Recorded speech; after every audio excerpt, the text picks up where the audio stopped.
Los primeros sermones que escuché no fueron en un servicio de la iglesia, sino que estaban en la radio. Unos meses después de convertirme en cristiano, alguien me habló de un hombre llamado Stephen Olford, pastor de la iglesia bautista Calvary en Nueva York, que tenía un programa de radio todos los viernes por la noche que yo podía escuchar, que se llamaba Ministerios Encuentro. Y así los viernes por la noche en mi dormitorio de USF escuchaba a Stephen Olford. Era un orador increíblemente dinámico y sus mensajes eran bíblicos y poderosos. Era un maravilloso predicador de la palabra y él era como, un expositor y llegué a admirarlo mucho. Sin embargo, nunca pensé, me imaginaría que algún día lo iba a conocer. Pero llegué a conocerlo en mi primer año como estudiante en el Instituto Bíblico Moody. El doctor Olford fue uno de los oradores de la conferencia anual de la Semana de los Fundadores de la Escuela, y en la providencia de Dios le pidieron a un amigo mío que condujera hasta el Hotel Drake en Chicago para recoger al doctor Olford y llevarlo a Moody. Y sabiendo de mi admiración por el doctor Olford, mi amigo me pidió que lo acompañara. Ahora, no recuerdo los específicos, la verdad que puede ser que yo le haya suplicado que me dejara ir, no recuerdo realmente, pero la cosa es que fui con él. Ahora, cuando llegamos al hotel, mi amigo no pudo encontrar un lugar para estacionarse, así que me pidió que fuera al vestíbulo del hotel y trajera al doctor Olford al carro, lo cual hice. Pero cuando vi a Stephen Olford me desconcerté un poco porque, según su poderosa voz y personalidad dinámica, esperaba que fuera un hombre grande y alto. En cambio, era bastante pequeño en estatura. Y pensé que esto era genial, porque siendo yo mismo un poco pequeño, esto me animó. De hecho, el tamaño del doctor Olford me impresionó tanto que tiempo después le comenté a un pastor que conocía, ¿sabes? Que cuando vi a Stephen Olford me di cuenta de que había lugar en el púlpito de Dios para un hombre pequeño. A lo que este pastor respondió: cuando te vi a ti, me di cuenta de que había lugar en el púlpito de Dios para cualquier hombre.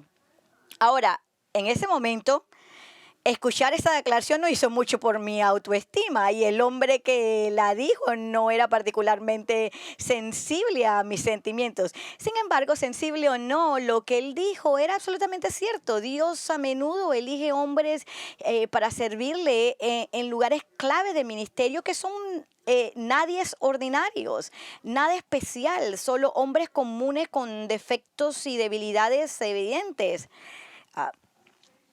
Pero él toma a estos hombres ordinarios y los moldea y los transforma para que eventualmente terminen haciendo cosas extraordinarias para él. Y la razón por la que él hace esto de esta manera es para que él reciba la gloria, él solo, porque todos reconocen que estos hombres son solo frágiles vasijas de barro, y que si las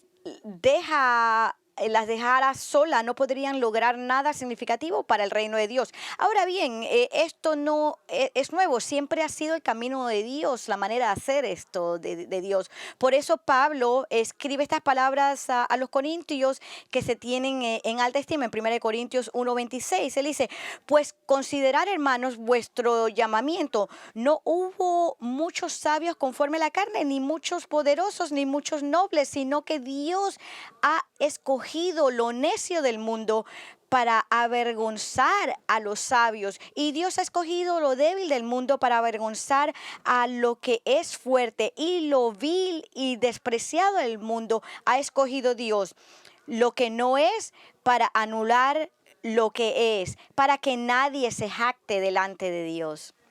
Y saben que la historia bíblica da testimonio a estas palabras del apóstol Pablo. Considere estos personajes bíblicos bien conocidos que Dios eligió usar, a pesar de que tenían algunos defectos graves en su carácter. Por ejemplo, inicialmente Abraham era simplemente un adorador de ídolos paganos. viviendo en el área de Mesopotamia, e incluso después de conocer al Señor, Abraham tuvo problemas con mentir. 2 veces él dijo la misma mentira. Él dijo que Sara era su hermana cuando en realidad era su esposa. Y entonces considera también a Jacobo. Jacobo engañó intencionalmente a su padre Isaac, para que le diera la bendición reservada para el primer hijo nacido. Eso fue algo bastante grande. Él intencionalmente engañó a su padre. Y tenemos a Moisés, el dador de las leyes, quien quebrantó la ley de Dios al asesinar a un egipcio, perdón. Y David era un humilde pastor que cuidaba las ovejas de su padre cuando el Señor lo llamó para pastorear a su pueblo Israel. Y aunque sabía mejor, David cometió adulterio con Betsabé y fue responsable por la muerte de su esposo. Y podría continuar con más personajes de la Biblia que serían considerados hombres defectuosos de barro. Pero la evidencia más fuerte de que Dios usa a los don nadies de este mundo para promover su reino es que cuando llegó al momento de elegir a los 12 apóstoles, Jesús eligió a los hombres más improbables para ser sus representantes especiales. Al escribir sobre los 12 hombres, un comentarista que leí dijo esto: cuando Jesús escogió a 12 hombres para que fueran sus representantes oficiales, escogió a hombres comunes y corrientes. Los 12 no pertenecían a la élite religiosa establecida. Ninguno era fariseo, saduceo, sacerdote, levita, rabino o escriba. Ninguno era excepcionalmente rico, con la posible excepción de Mateo, quien ganó lo que tenía extorsionando a sus compatriotas israelitas. Los apóstoles tampoco fueron escogidos de la élite intelectual, los eruditos del Antiguo Testamento.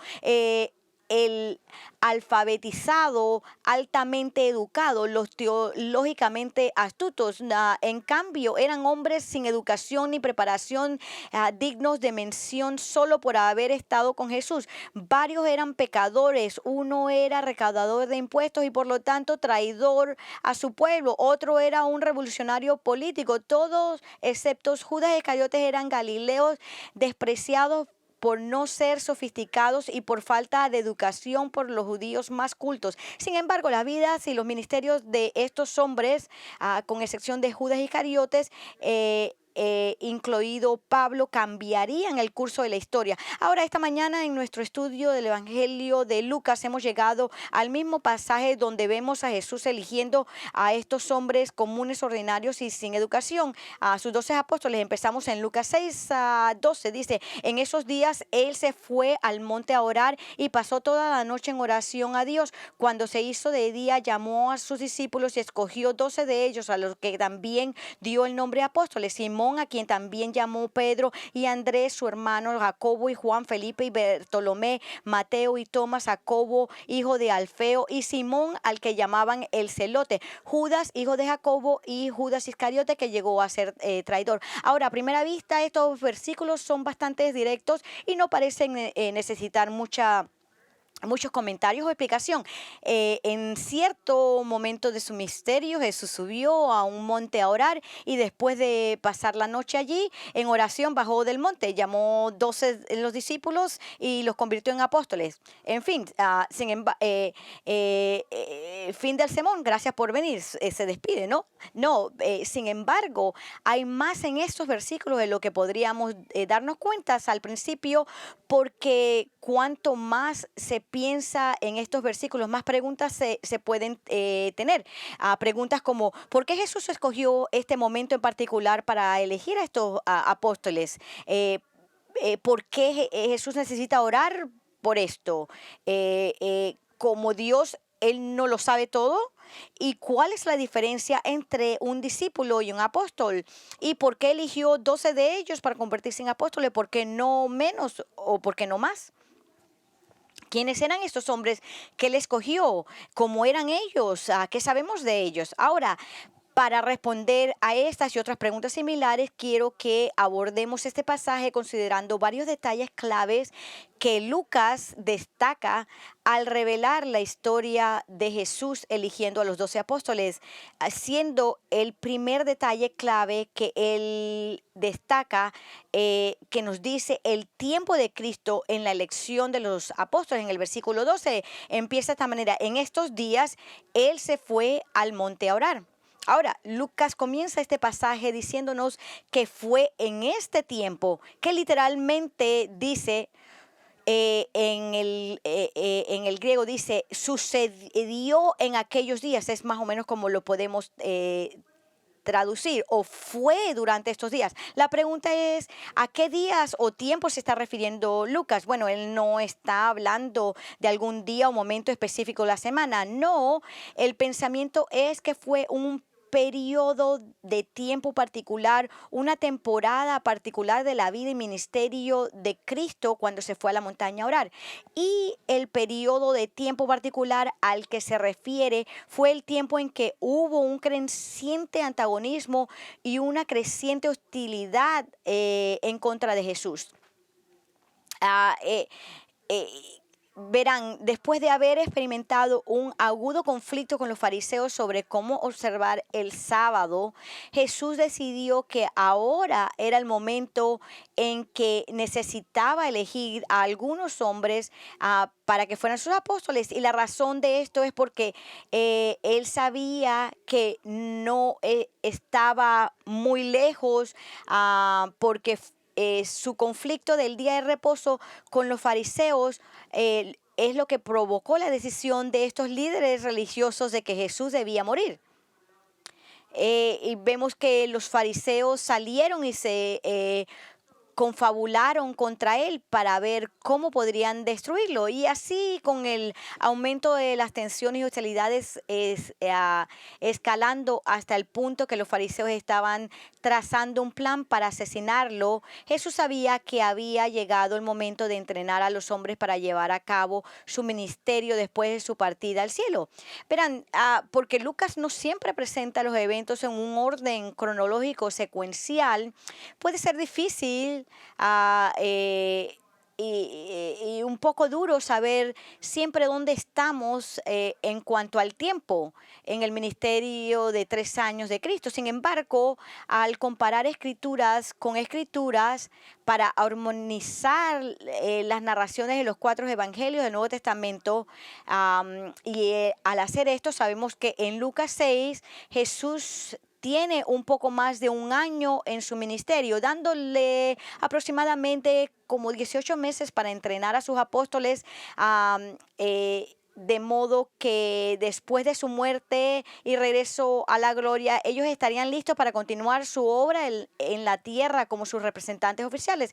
Y por eso leemos en Hechos 11, 1 al 2, que son escrituras de Lucas a un hombre llamado Teófilo. Dice, el primer relato que escribí, Teófilo, trató de todo lo que Jesús comenzó a hacer y enseñar hasta el día en que fue recibido arriba, después de que por el Espíritu Santo había dado instrucciones a los apóstoles que había escogido. Ahora, lo que quiere decir estos versículos es que el primer relato que compuso Lucas fue el Evangelio de Lucas, que dice que era sobre lo que Jesús comenzó a hacer y enseñar, es decir, su ministerio terrenal de 3 años. Pero el segundo relato de Lucas, que es el libro de los Hechos, comienza donde lo dejó el primer relato, diciéndonos lo que Jesús continuó haciendo y enseñando desde el cielo a través de sus representantes oficiales, que eran los apóstoles. Y específicamente lo que Jesús continuó a través de estos hombres se nos explica en Hechos 1 al 8. Leemos lo que Jesús le dice a los apóstoles, dice, pero recibiréis poder cuando el Espíritu Santo venga sobre vosotros y me seréis testigos en Jerusalén, en toda Judea y Samaria y hasta los confines de la tierra. Así que después de haber recibido el empoderamiento del Espíritu Santo, estos son los apóstoles, que sucedió en el día de Pentecostés, estos hombres debían moverse por todo el imperio romano para ser representantes y testigos de Cristo mientras predicaban su mensaje de salvación. Ahora, lo que me llama la atención de todo esto es que al decir en estos momentos de su ministerio terrenal, elegir 12 apóstoles, Jesús estaba pensando en el futuro. Él tenía un plan y ese plan implicaba asegurarse de que tengan en cuenta esto, que usted y yo tendríamos la oportunidad de escuchar la verdad acerca de Él y el mensaje salvador de su evangelio. Si recurren a Juan 17, verán lo que quiero decir. Estamos hablando de Juan 17, 13 al 21. Esto es lo que leemos, empezando en el versículo 13. Dice, pero ahora voy a ti y hablo esto en el mundo para que tengan mi gozo completo en sí mismo. Y él se está refiriendo a los apóstoles. Yo les he dado tu palabra y el mundo los odia porque no son del mundo, como tampoco yo soy del mundo. No te ruego que los saques del mundo, sino que los guardes del maligno. Ellos no son del mundo, como tampoco yo soy del mundo. Santifícalos en la verdad. Tu palabra es verdad. Como tú me enviaste al mundo, yo también los he enviado al mundo. Y por ellos yo me santifico, para que ellos también sean santificados en la verdad. Como dije, esta es la oración del sumo sacerdote al Padre justo antes de su muerte y el regreso a la gloria. Pero lo que quiero que noten sobre esto es que él está diciendo, mas no ruego solo por estos, hablando de los apóstoles, sino también por los que han de creer en mí por la palabra de ellos. Él ahora está orando por los que creerán en Él por las palabras de los apóstoles. En otras palabras, lo que Él está diciendo es que Él está orando por personas como nosotros que 2000 años después hemos llegado a creer en Jesucristo a través de las palabras inspiradas de los apóstoles, escritas en el Nuevo Testamento. Como ven, amigos, si Jesús no planea con anticipación y elige 12 hombres para que sean sus apóstoles, no habría mensaje para nosotros leer. No habría un Nuevo Testamento, y si no habría ningún mensaje para nosotros leer, no podríamos conocer el mensaje de la salvación de Cristo. Pero debido a que Jesús eligió 12 hombres para pasar tiempo y entrenarlos, pudo dejar a estos hombres como sus representantes oficiales, quienes predicaron y escribieron el evangelio para que ustedes y yo pudiéramos leer sobre Él y experimentar la obra salvadora de Jesucristo. Qué tan maravilloso del Señor para pensar en nosotros, que nosotros estábamos en su mente. El hecho de que Jesús escogió a estos hombres en este momento particular de su ministerio fue muy significativo, porque esto le dio suficiente tiempo para capacitarlos en sus roles como sus embajadores autorizados, para que podamos conocer la verdad nosotros. Y este tiempo de Cristo al escoger a los apóstoles es el primer detalle clave que Lucas destaca acerca de Jesús al elegir a los 12 hombres para que fueran sus apóstoles. Pero a medida que continuamos, leemos que vemos un segundo detalle clave que destaca la elección de estos hombres. Lucas nos dice que Jesús oró antes de elegir a los apóstoles.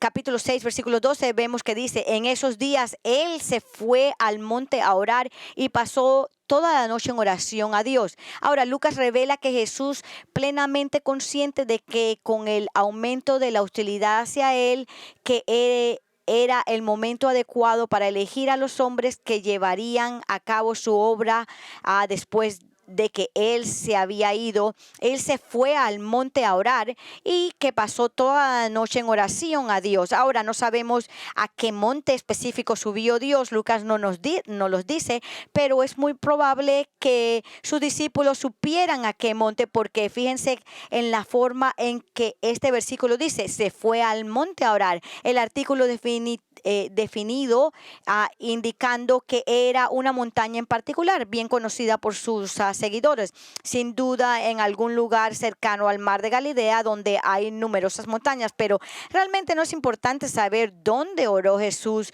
de lo contrario el Nuevo Testamento no lo hubiera dicho. Lo importante es saber por qué oró, y la razón por la que oró es por la que estaba pidiendo al Padre que le revelara qué hombres debería elegir para ser sus apóstoles. Ahora, eso ha desconcertado a algunos, porque si Jesús es Dios, entonces Él es omnisciente, lo que significa que Él lo sabe todo. Entonces, si ese es el caso, entonces, ¿por qué necesitaba que el Padre le revelara algo? Bueno, la respuesta a esta pregunta es que debemos tener en cuenta que al hacerse hombre, Jesús voluntariamente dejó de lado el uso independiente de alguno de sus atributos, como su omnisciencia, de modo que como hombre dependiente totalmente del Padre, por lo tanto, él en realidad no sabía cuál de sus discípulos el Padre quería que él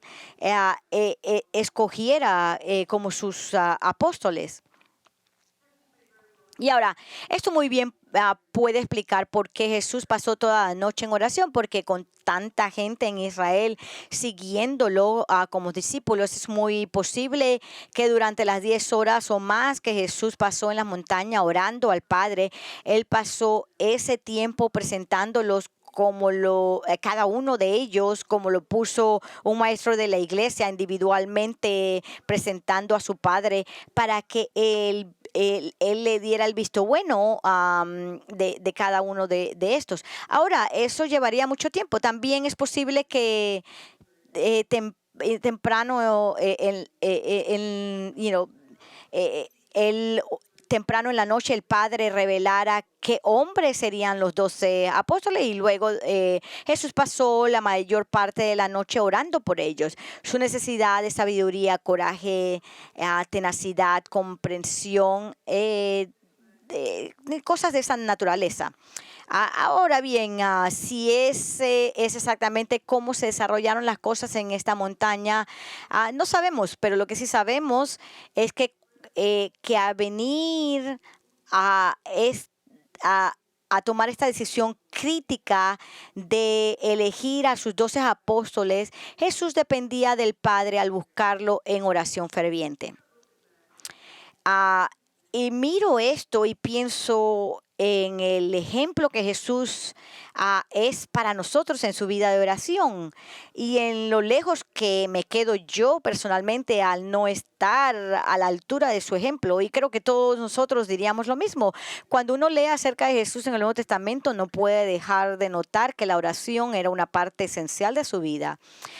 Verán, Jesús no solo enseñó a sus seguidores cómo orar, sino que también les mostró cómo orar, y lo hizo orando él mismo. Él oró durante todo tipo de circunstancias, de todos eventos en su vida. Por ejemplo, en el Nuevo Testamento leemos orando en su bautismo, orando temprano en la mañana, después de un día ocupado de ministerio. A menudo oraba después de grandes multitudes se habían reunido. Oró después de alimentar milagrosamente a los 5,000. Él oró en su transfiguración, oró en la resurrección de Lázaro de entre los muertos, intercedió en oración por Pedro. Él oró en el huerto de Getsemaní justo antes de su arresto. Incluso oró mientras moría en la cruz. Amigos, Jesús era un hombre de oración. Oraba en la mañana, oraba en la noche, oraba cuando enfrentaba una crisis, oraba antes de que se lograron grandes cosas, oraba después que se lograron grandes cosas. Incluso sus últimas palabras fueron una oración. Padre, en tus manos encomiendo mi espíritu. Pero lo que se destaca de Jesús orando toda la noche en la montaña es que estaba buscando la guía del Padre al tomar su decisión sobre qué hombres serían sus apóstoles. ¿Qué ejemplo es Él para nosotros? Porque Él estaba orando por guía, por dirección. Y eso es exactamente lo que debemos hacer antes de tomar cualquier decisión importante en nuestra vida, inclusive decisiones menores. Pero qué frecuentemente nosotros nos apresuramos a tomar decisiones sin ni siquiera mirar al Señor en busca de sabiduría y dirección, sin perder tiempo en oración buscándolo, sin ni siquiera pedirle que nos dé discernimiento para tomar una dirección, una decisión correcta.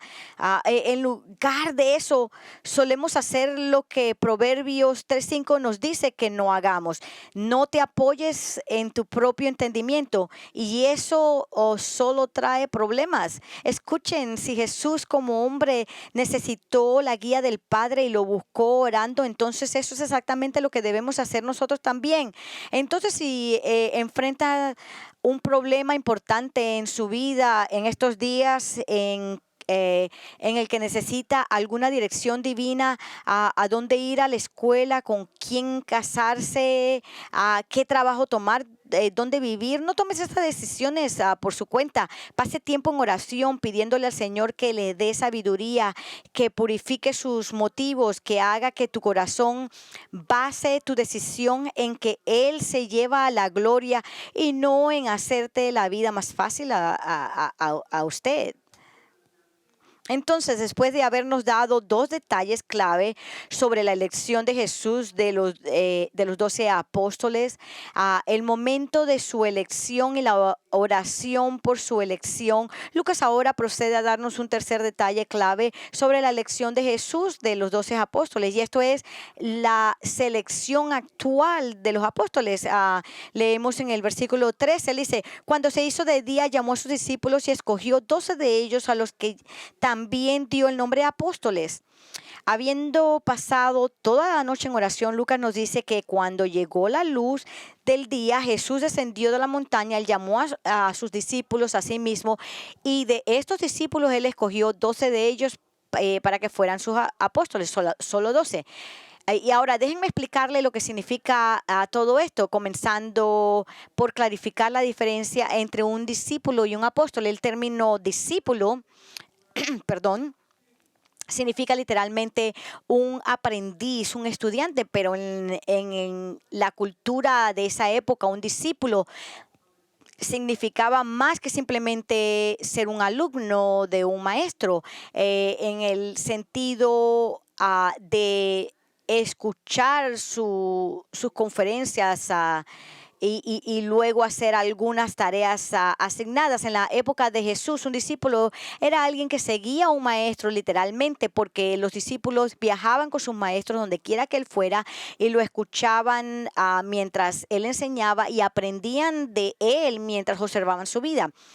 Y ahora es importante entender que en este momento en el ministerio de Cristo, Él tenía un montón de discípulos. Sabemos que en un momento envió a 70 de sus discípulos, y el hecho de que milagrosamente alimentó 5,000 y luego a 4,000 indicaría que habían miles que se consideraban seguidores de Jesús. Ahora bien, obviamente no todos ellos eran seguidores convertidos, porque algunos de ellos simplemente estaban ahí para recibir una comida gratis o para ser sanados físicamente. Pero Pablo nos dice que después de su resurrección Jesús se apareció a los 500 hermanos. Entonces el Señor tenía muchos discípulos, y de ese gran número Él escogió 12 de ellos para que fueran sus apóstoles. Entonces la pregunta es: ¿qué es un apóstol? ¿Y en qué se diferencia un apóstol a un discípulo? Bueno, todos los apóstoles eran discípulos porque todos eran seguidores de Cristo. Sin embargo, no todos los discípulos eran apóstoles, porque por definición un apóstol es un individuo que fue enviado por alguien al que se le dio plena autoridad para representar a la persona que lo envió. Explicando el significado de un apóstol, R.C. Sproul escribió esto: el papel de un estudiante se consideraba una posición algo baja, similar a la de un sirviente, pero un apóstol era uno que estaba bañado en autoridad. En el mundo antiguo, un apóstol era uno que fue enviado, a alguien que desempeñó ese papel, funcionó como emisario o embajador o representante de alguien en una alta posición. Por ejemplo, los reyes podían enviar apóstoles para que los representaran y llevaban consigo la autoridad del que los envió. Entonces, cuando Jesús separó a 12 hombres y le dio autoridad apostólica, les estaba asignando su propia autoridad para que lo que dijeran y enseñaran llevara consigo todo el peso de la autoridad de Jesús. Es esencial que ustedes entiendan esto. R.C. Sproul está completamente correcto.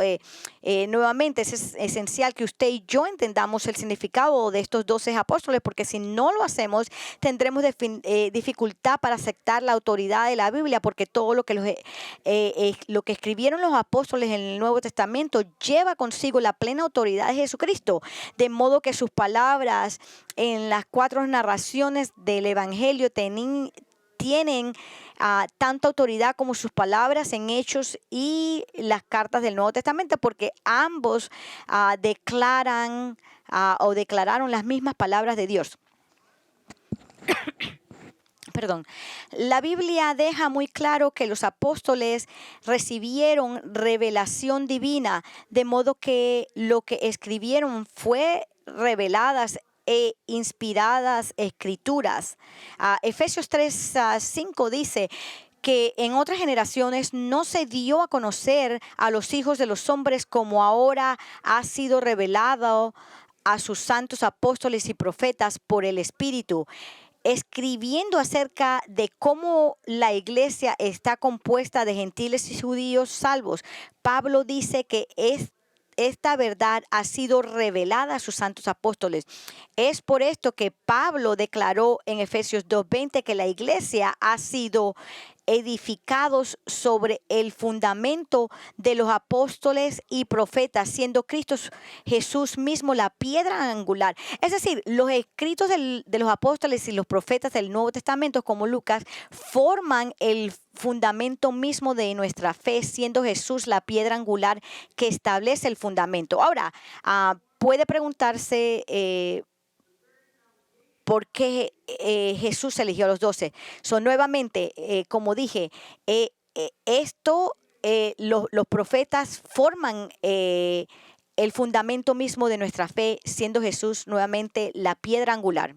Y mientras que nos preguntamos por qué Jesús eligió a los 12 en número para ser apóstoles y no más o menos, y la prueba de que este número fue elegido deliberadamente es que cuando Judas traicionó a Jesús, la iglesia primitiva reemplazó a Judas con un hombre llamado Matías, porque entendieron que tenían que haber 12 apóstoles. ¿Y por qué tenía que haber 12 apóstoles? Porque Jesús estaba nombrando a esos hombres para que fueran los verdaderos líderes del pueblo judío sobre las 12 tribus de Israel, ya que los líderes actuales de la nación eran corruptos y apóstatas. Es por eso que más adelante Jesús diría que en el reino milenario venidero, los 12 apóstoles gobernarán y reinarán con él sobre las 12 tribus de Israel. Jesús dijo eso en Lucas 22, en el versículo 28 al versículo 30. Él dice: vosotros sois lo que habéis permanecido conmigo en mis pruebas, y así como mi Padre me ha otorgado un reino, yo os otorgo que comáis y bebáis en mi mesa, en mi reino, y os sentaréis en tronos juzgando a las 12 tribus de Israel. Es por eso que hay 12 apóstoles. Ahora, algo importante de tener en cuenta con estos 12 apóstoles es que Jesús escogió soberanamente a estos hombres. Así Jesús soberanamente los escogió, así como el Señor hace al elegir algunos para ser salvos y no a todos. Así el Señor eligió a estos 12 hombres para ser sus apóstoles y no a todos sus discípulos. De hecho, Jesús habló de su elección soberana en Juan 15:16. Él dice, vosotros no me escogisteis a mí, sino que yo escogí a vosotros. Ninguno de estos hombres le pidió a Jesús que lo hiciera apóstol. Nadie buscó este puesto. Cada uno de ellos fue elegido divinamente para esta tarea, y no porque fueran algo especial. De hecho, todo lo contrario es cierto. Como les dije anteriormente, inicialmente estos hombres tenían fallas y debilidades evidentes. Por eso leemos el relato paralelo de Marcos sobre la elección de los apóstoles por parte de Jesús. Él dice en Marcos 3:14-15, y designó a 12 para que estuvieran con él y para enviarlos a predicar y para que tuvieran autoridad de expulsar demonios. Verán, estos hombres primero tuvieron que pasar tiempo con Jesús siendo entrenados por él antes de que pudieran ser enviados a ministrar en su nombre. Y luego, después de que él partió a la gloria, estos hombres serían envueltos y empoderados por el Espíritu Santo, de modo que todo su carácter fuera transformado. Pero antes de pasar tiempo con Jesús y luego recibir el poder al Espíritu Santo, estos hombres, como les dije antes, eran simple don nadies comunes. De hecho, tenían algunas debilidades espirituales increíbles. En su libro 12 hombres ordinarios, John MacArthur señala algunas de las principales fallas de los apóstoles. Él dice algunas de sus observaciones, siendo que eran hombres orgullosos, egoístas, egocéntricos, carentes de humildad. Por eso discutían constantemente entre ellos sobre cuál de ellos era el más grande del reino. A veces eran mental y espiritualmente sosos, lentos para entender lo que Jesús les estaba enseñando. Amigos, ellos eran, como decimos hoy día, no los cuchillos más afilados en el cajón. Por eso leemos Jesús diciéndole cosas varias veces como, ¿no entienden estas parábolas? ¿Están ustedes aún faltos de entendimiento? Además, estos hombres eran débiles en su fe. Varias veces Jesús se refirió a ellos como hombres de poca fe. No que no tenían fe, sino que tenían poca fe. Además, tengan en cuenta que todos estos hombres, temiendo por sus vidas, huyeron y abandonaron a Jesús cuando fueron arrestados, y Pedro negó a Jesús 3 veces. Él negó que lo conocía. Ahora, la razón por la que quiero que estén al tanto de las muchas fallas de carácter de estos 12 apóstoles es para darles ánimo a ustedes, porque muy a menudo miramos nuestras vidas y vemos tantas deficiencias que fácilmente nos desanimamos y nos sentimos como completos fracasos, creyendo que Dios no puede usarnos y que nunca cambiaremos. Pero eso no es cierto. Eso es lo que Satanás quiere que creamos. Pero él es un mentiroso y engañador. Y la prueba de que el Señor usa a aquellos que tienen defectos increíbles y debilidades evidentes es que Él escoge a estos 12 hombres para que fueran sus apóstoles. Un maestro de la Biblia que leí escribiendo sobre cómo Dios toma a don nadies como los apóstoles y los usa para su gloria, dijo esto: los 12 eran como el resto de nosotros, fueron seleccionados entre los indignos y los no calificados. Eran como Elías, un hombre de pasiones semejantes a las nuestras. Ellos no se elevaron a la máxima altura porque fueran de alguna manera diferentes a nosotros. Su transformación en vasijas de honor fue únicamente obra del alfarero. Amigos, eso es exactamente lo que debería alentarnos a nosotros, darnos aliento, porque cualquier cosa que los desanime cuando se miran a sí mismos, lucha con pecados particulares, carencias de alta inteligencia, fe débil, falta de comprensión y conocimiento bíblico, timidez, falta de confianza, etcétera. Cualquiera que sean sus problemas, comprenda que Jesús, el divino alfarero, está en el proceso de transformarlo y moldearlo para que sea la persona que Él quiere que sea, tal como lo hizo con los apóstoles.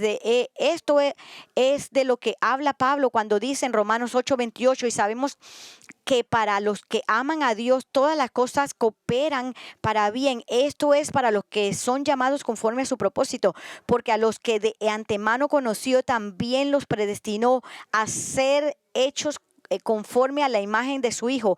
El Señor está ahora mismo usando todo en tu vida para conformarte al hermoso carácter de Cristo. De hecho, algunos de los letreros que ahora tenemos aquí alrededor en la iglesia, porque estamos remodelando, que dicen, estamos remodelando, por favor, disculpe nuestra apariencia. Podría decirse muy fácilmente: nosotros estamos en el proceso de ser remodelados por Jesús. Por favor, disculpen nuestra tendencia pecaminosas, pero escuchen con atención, porque la forma en que Jesús usa todas las cosas para hacernos como Él mismo no es automática. No sucede por sí sola. Esa transformación de carácter solo tiene lugar cuando, como los apóstoles, pasamos tiempo con Jesús, que usted aprende de Él, que usted ve el tipo de carácter justo que Él tiene, y la forma en que pasamos tiempo con Él en estos días es que usted se encuentra con Él diariamente en su palabra, en la Biblia, en oración. En otras palabras, usted necesita estar en comunión diaria con Jesús como lo estaban los apóstoles. Y si usted hace eso, usted lo va a ver. Usted lo va a ver cambiando su vida y convertirlo en una vasija que Él puede usar, una vasija de honor. Y es por eso que en el resto de nuestro tiempo juntos esta mañana quiero mencionar a cada uno de los 12 apóstoles y mencionar brevemente su debilidad más obvia para que puedan, las que sabemos de ellos. No sabemos todas. Nuevamente viendo el tiempo de Cristo en escoger a estos hombres,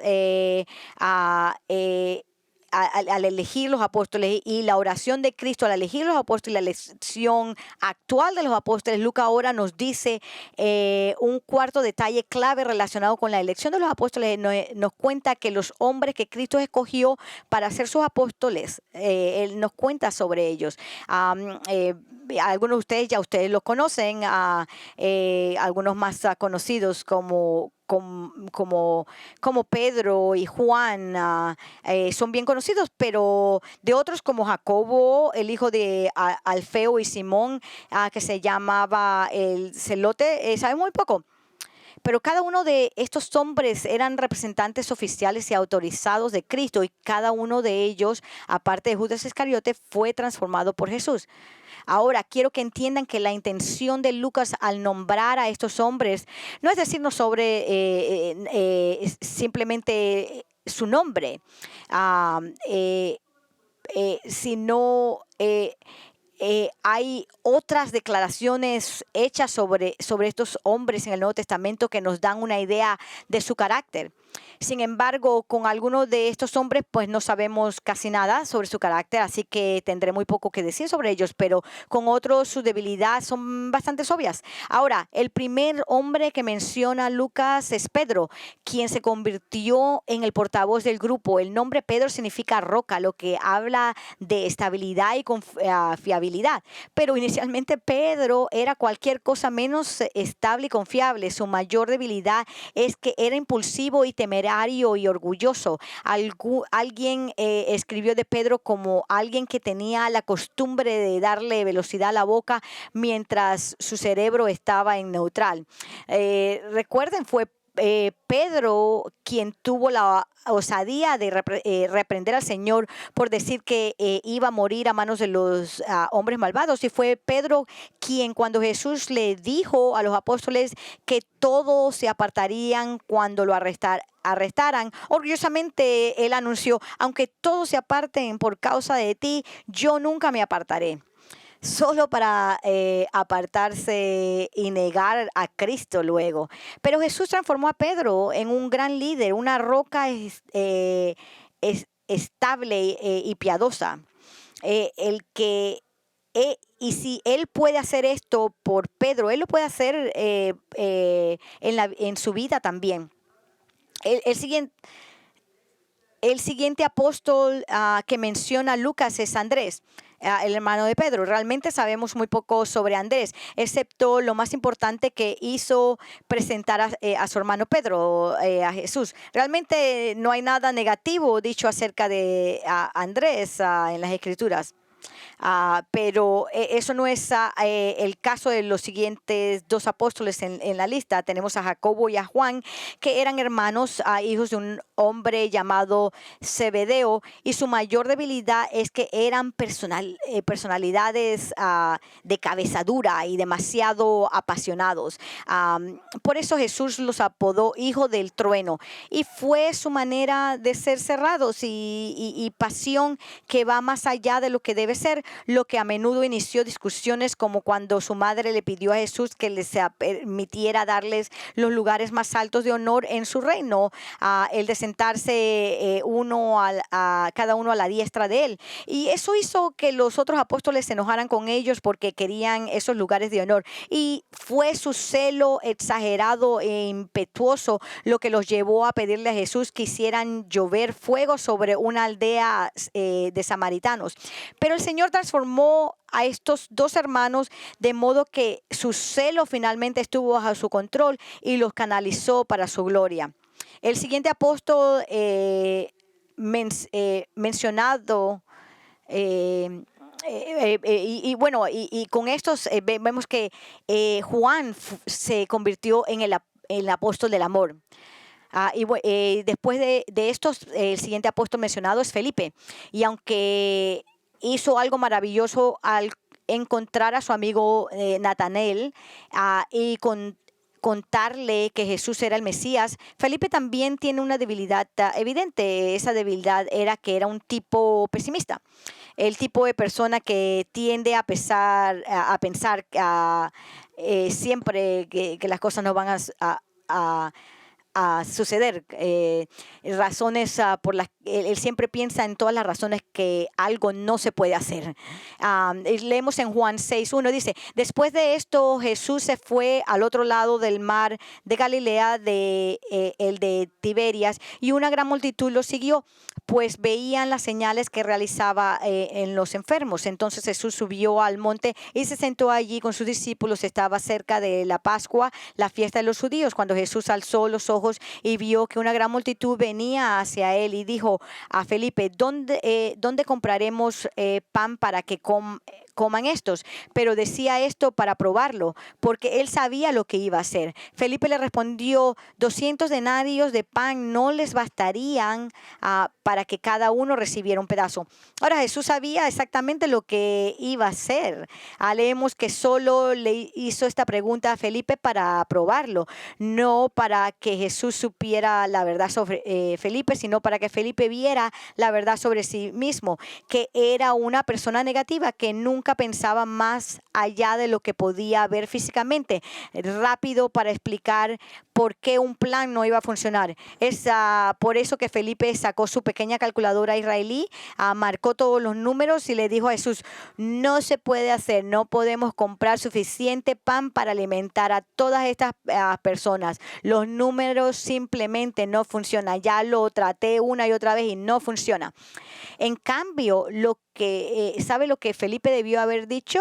Él debió haber dicho: Señor, te he visto, ¿por qué me preguntas a mí? Tú eres el Señor, te he visto hacer muchos milagros detrás de milagros, y sé que nada es demasiado difícil para ti. Yo no sé cómo lo vas a hacer, pero sé que tú puedes hacerlo. Tú haz lo que tú quieres hacer para alimentar a todas estas personas. Pero Felipe no dijo nada como esto porque él era una persona negativa, inflexible, de puros números, de fe débil y pesimista. Pero como todos los otros apóstoles, Jesús lo transformó a él, transformó a Felipe para que él también creciera en su fe. El siguiente apóstol que se mencionó es Bartolomé. pero mejor conocido por nosotros por el nombre de Natanael. Y la debilidad evidente en su vida es que tenía prejuicios de desprecio hacia aquellos que residían en el pueblo de Nazaret, porque fue Natanael quien, cuando se le dijo que habíamos encontrado al Mesías, Jesús de Nazaret, dijo: ¿puede venir algo bueno de Nazaret?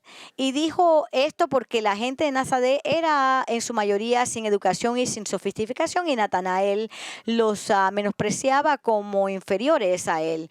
Pero Jesús también dijo que Natanael era un israelita en quien no había engaño, lo que significa que era honesto y decía lo que pensaba. Y como resultado de su falta de engaño, Natanael finalmente aprendió a superar su prejuicio al creer que Jesús de Nazaret era Mesías. Fue transformado de un hombre de prejuicios a uno que vio la verdad sobre las personas, incluso las de Nazaret. El siguiente apóstol es Mateo, a quien ya hemos estudiado, de manera que sabemos que su deslumbrante falla fue que, como recaudador de impuestos que trabajaba para el gobierno romano, era un estafador que robaba a su propio pueblo. Pero se transformó en un hombre íntegro que escribió el Evangelio de Mateo. Tomás se menciona a continuación y es mejor conocido por su debilidad, siendo llamado Tomás el incrédulo, porque dudaba que el Señor hubiera resucitado entre los muertos. Pero Tomás era más pesimista que incrédulo, porque era un hombre que tendía a pensar que lo peor iba a suceder. Fue el peor de los casos, Tomás, quien, cuando Jesús les dijo a sus hombres que tenían que regresar a Jerusalén para atender la enfermedad de su amigo Lázaro, pensó que Jesús moriría allí, por lo que les dijo a sus compañeros apóstoles: vamos nosotros también para morir con él. Pero Tomás fue transformado, porque es Tomás quien al final del Evangelio de Juan hace el mayor pronunciamiento positivo sobre quién es Jesús, cuando él declara en Juan 20:28: Señor mío y Dios mío. No hay nada pesimista acerca de eso.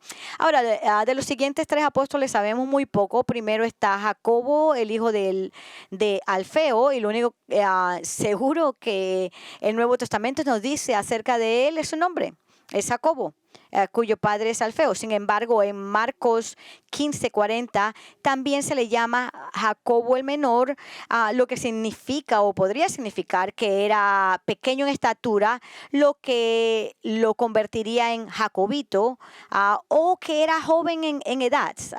El siguiente es Simón el Celote, cuyo nombre significa que era miembro de un grupo político militante llamado Celotes, que eran patriotas judíos que intentaban derrocar el gobierno romano. A continuación está Judas, el hijo de Jacobo, del cual no sabemos esencialmente nada. Ahora, el apóstol final es muy conocido, siendo el infame Judas Iscariote, y su deslumbrante falla fue que él era un traidor, que traicionó a Jesús por algo de dinero. A diferencia de los otros apóstoles, Judas nunca se transformó, porque nunca fue un hombre convertido. El Nuevo Testamento nos dice que después de su muerte se fue al lugar que le correspondía, es decir, al infierno. Pero la tragedia de Judas es y él es la figura más trágica de toda la humanidad, porque a pesar de que él estuvo con Jesucristo y tuvo la oportunidad de convertirse en un verdadero creyente, él la desperdició. Él continuó rechazando a Cristo, y ahora está por eternidad en el infierno. Su corazón era duro, y aunque estaba tan cerca de Jesús, escuchándolo enseñar, viendo sus milagros, observando su vida sin pecado, ahora está en el infierno. Y aunque todos los demás apóstoles nos dan mucho ánimo, porque podemos ver cómo el Señor tomó a personas comunes y corrientes, las transformó y las usó para su gloria, no vemos nada de eso en Judas, pero lo que sí vemos en Judas es que uno puede estar familiarizado con Cristo, saber mucho acerca de Cristo, tal vez incluso crecer en un hogar cristiano e ir a una escuela cristiana, ser parte de un grupo de jóvenes de la iglesia y sin embargo rechazar a Cristo. Y cuanto más dura este rechazo, mayor es la dureza del corazón. Entonces, si esto se aplica a usted, esté muy preocupado, lo suficientemente preocupado como para arrepentirse de su pecado y venir a Cristo hoy, antes de que sea demasiado tarde. Por favor, venga a verme si quiere hablar con uno de nuestros pastores sobre esto. Pero para el resto de nosotros, anímese, porque no importa cuáles sean sus problemas, luchas o debilidades, Dios puede usarlos, porque Él ha elegido a las cosas necias y débiles del mundo para que solo Él obtenga la gloria. Si alguien quiere venir a hablar conmigo, yo estaré aquí al final del servicio para que vengan a hablar conmigo sobre esto.